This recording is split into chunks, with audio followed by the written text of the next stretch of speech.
قد افلح من تزكى وذكر اسم ربه فصلى بل تؤثرون الحياة الدنيا والآخرة خير وأبقى إن هذا لفي الصحف الأولى صحف إبراهيم وموسى صدق الله مولانا العظيم وصدق رسوله النبي الكريم الرؤوف الرحيم اللهم نور قلوبنا بالقرآن وزين أخلاقنا بالقرآن وأدخلنا الجنة بالقرآن ونجنا من النار بالقرآن. قال الله تعالى وتبارك في شان حبيبه مخبرا وآمرا إن الله وملائكته يصلون على النبي يا أيها الذين آمنوا صلوا عليه وسلموا تسليما.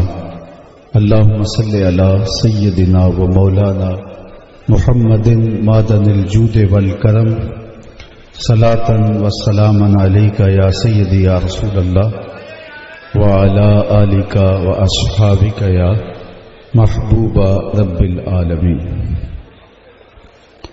تمام حمد و ثنا تعریف و توصیف اللہ جل مجدہ الکریم کی ذات بابرکات کے لیے جو خالق کائنات بھی ہے اور مالک شاشہات بھی. اللہ جل وعلا کی حمد و ثنا کے بعد رسول رحمت شفیع معظم نبی محتشم حضور ختم المرتبت صلی اللہ علیہ وآلہ وسلم کے حضور ناز میں پیش کرنے کے بعد درود و سلام کے نذرانے، عقیدتوں کے ہدیے اور محبتوں کا خراج.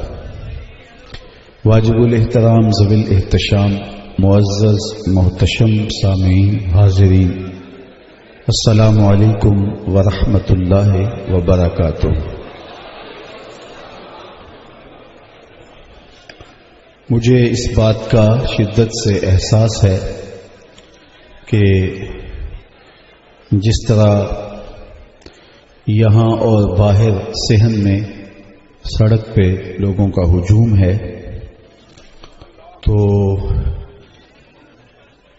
میں زیادہ لمبا خطاب نہیں کروں گا، لیکن جتنی دیر تک میں آپ سے مخاطب رہوں اتنی دیر تک میری آرزو ہے کہ آپ کی توجہ میری جانب مبذول رہے.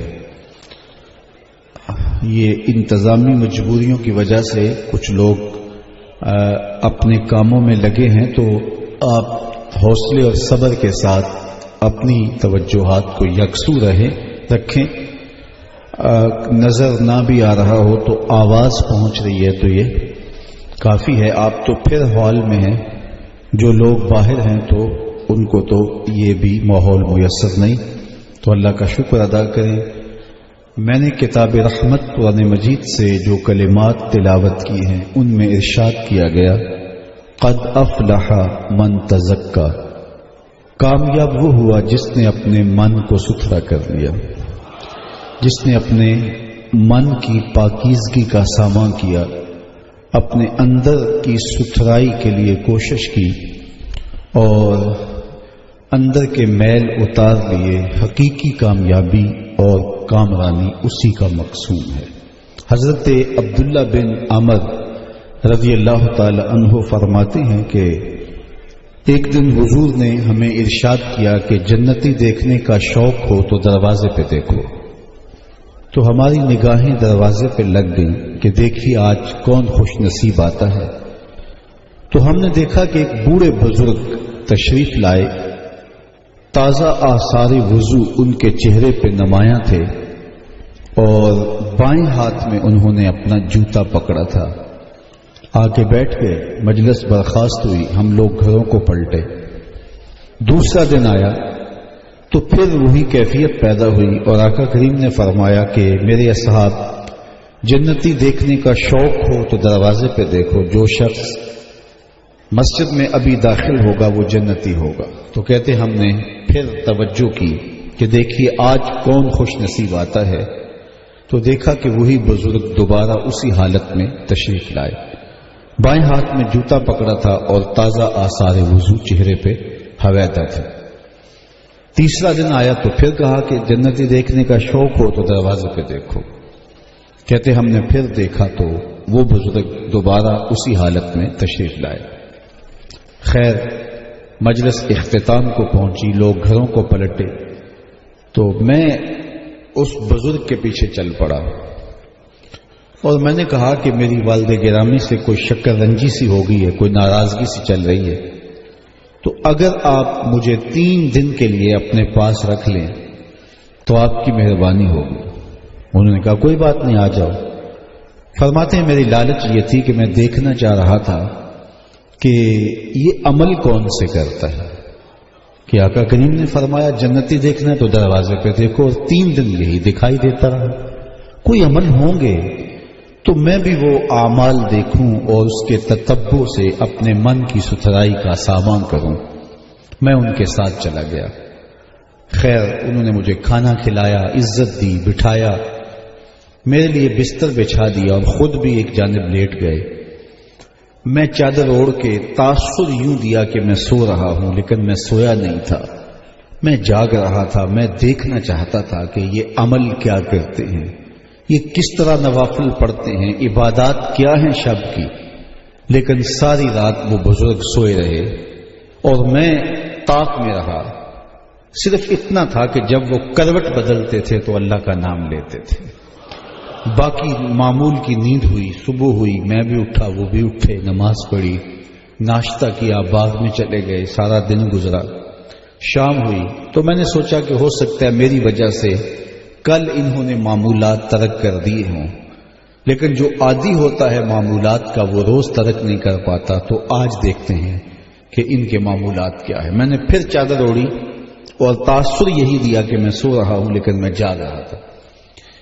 پھر ساری رات گزر گئی اور وہ بزرگ ساری رات سوئے رہے، صرف کروٹ بدلیں تو اللہ کا نام لیں۔ تیسرا دن آیا تو پھر یوں ہی۔ خیر جب تیسری شب بھی یوں ہی گزر گئی اور مجھے ان کا کوئی خاص عمل نظر نہیں آیا، معمول کی نمازیں میری بھی چلتی رہیں، ان کی بھی چلتی رہیں۔ خیر جب تیسرے دن کی شب بھی بیت گئی اور صبح ناشتے پہ بیٹھے تو میں نے کہا کہ میں اب آپ سے رخصت چاہوں گا، تو میری والد گرامی سے کوئی شکر رنجی نہیں ہوئی تھی، کوئی ناراضگی نہیں ہوئی تھی۔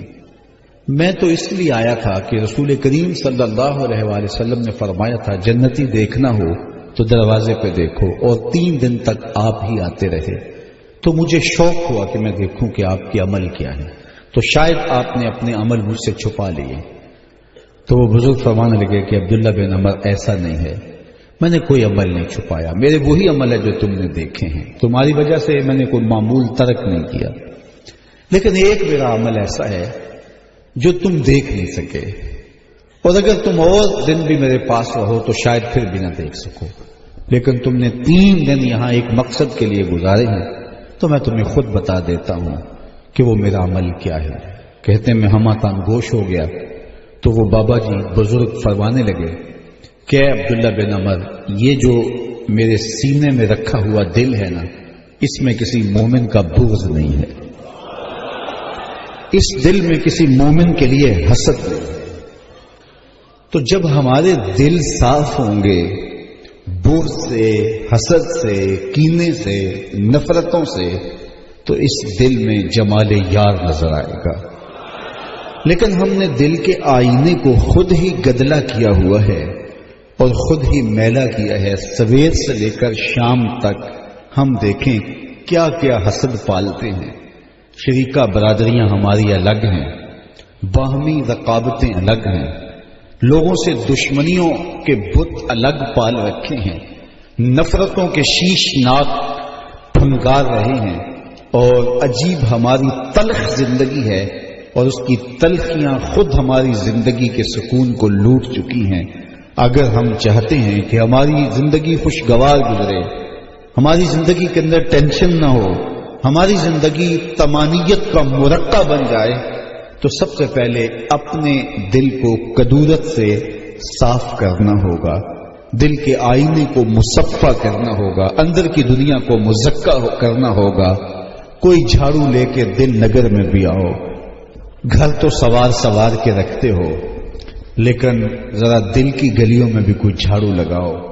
گھروں میں تو چراغاں کرتے ہو، کوئی پیار کا دیا یہاں بھی روشن کرو۔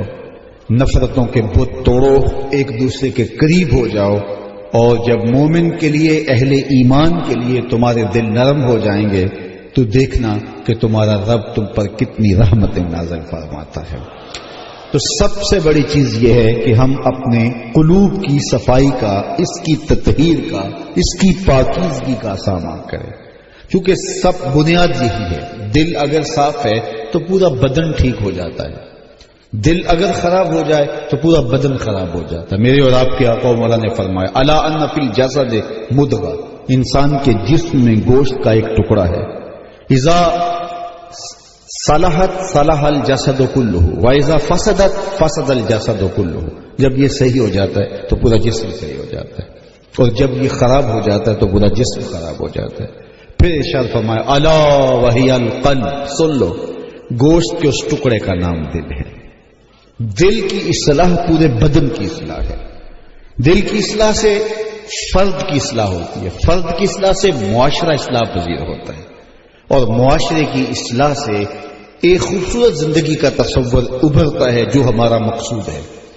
لیکن ہم اپنے دل کو نفرتوں کے الاؤ میں رکھا ہوا ہے، اور ہر وقت حسد، بغض، کینے ہمارے سینے کے اندر پل رہے ہیں۔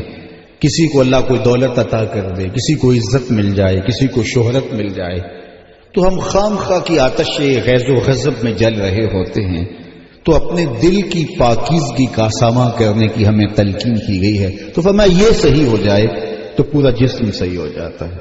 بلکہ حضرت رومی علیہ الرحمہ نے تو قلم توڑ دیا، دل بدست آور کے حج اکبر است، از ہزاراں کعبہ یک دل بہتر است، کعبہ بن گاہے خلیل اطہر است، دل گزر گاہے جلیل اکبر است۔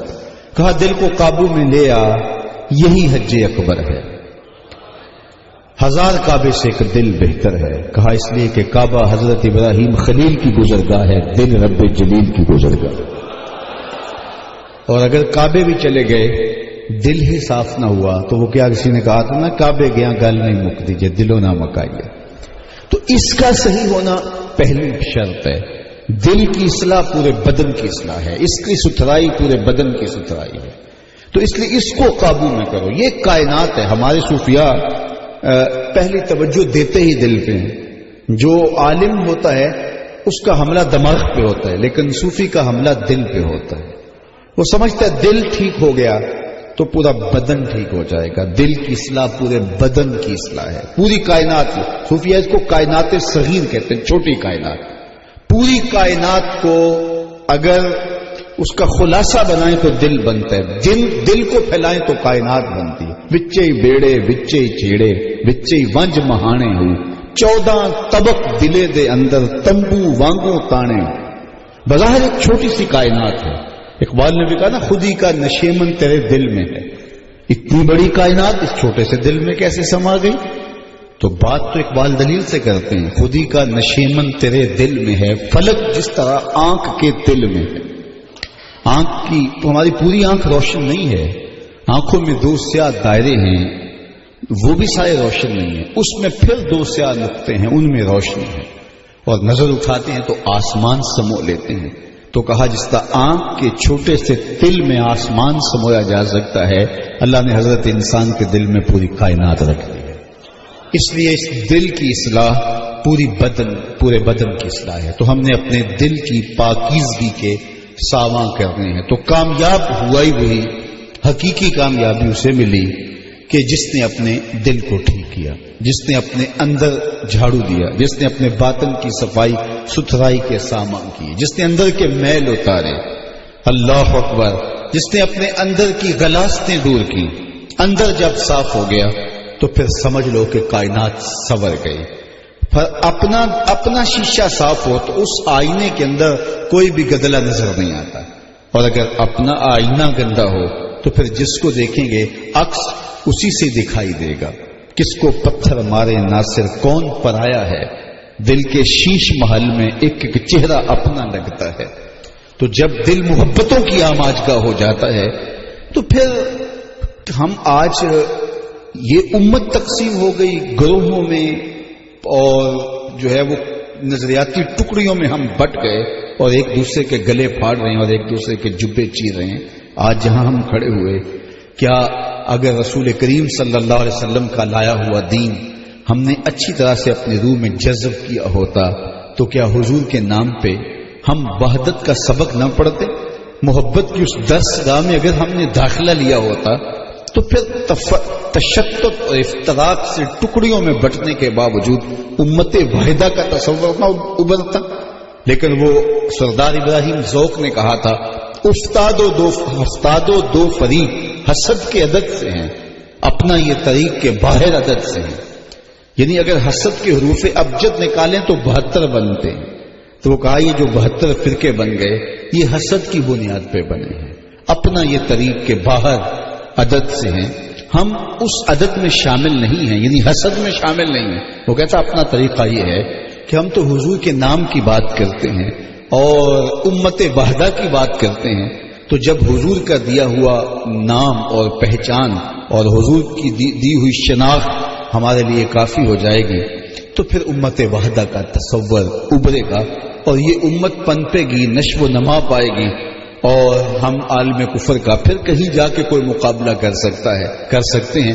ورنہ ہم اپنی خواہشات سے بات تو کر سکتے ہیں لیکن اس کا عملی نتیجہ کچھ نہیں نکل سکتا.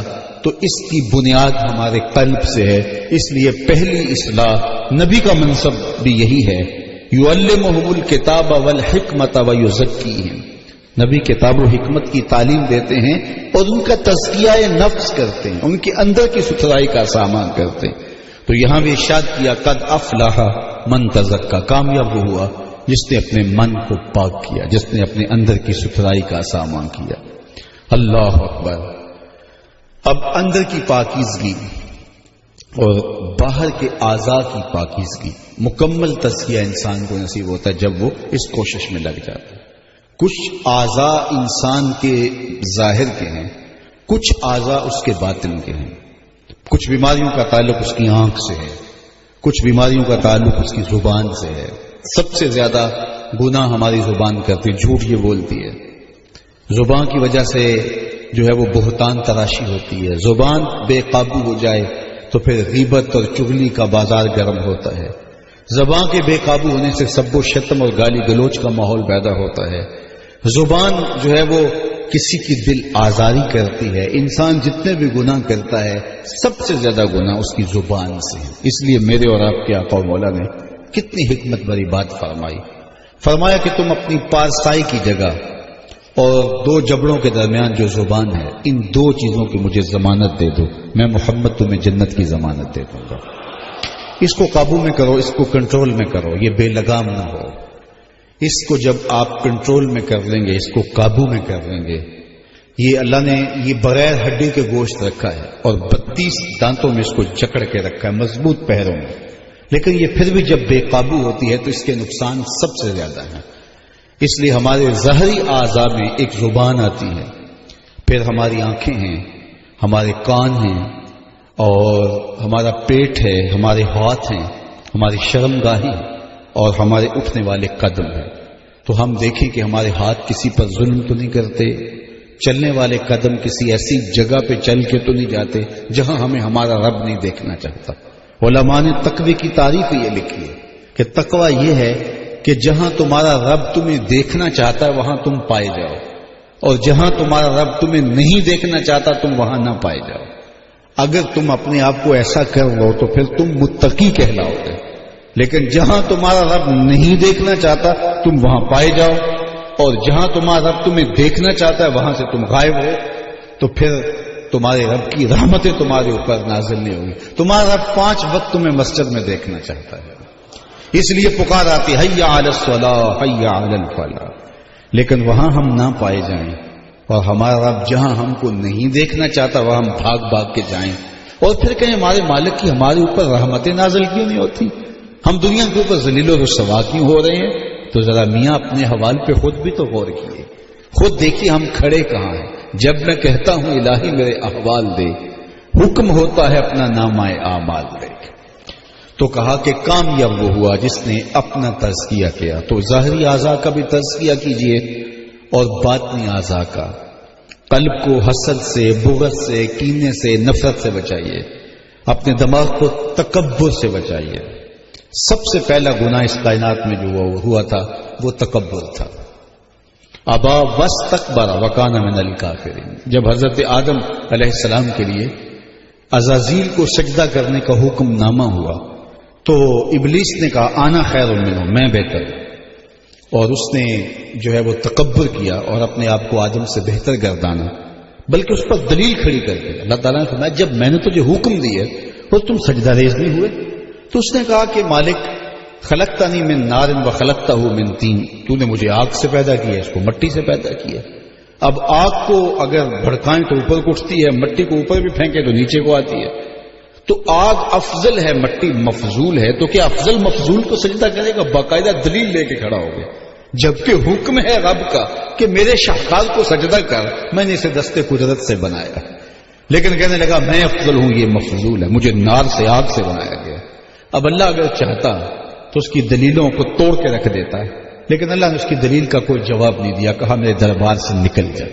بدتمیزوں کے ساتھ بحث نہیں کی جاتی، انہیں کان سے پکڑ کے نکال دیا جاتا ہے. تو اس کو نکال دیا گیا، کہا کہ تو دربار سے خارج ہو جا.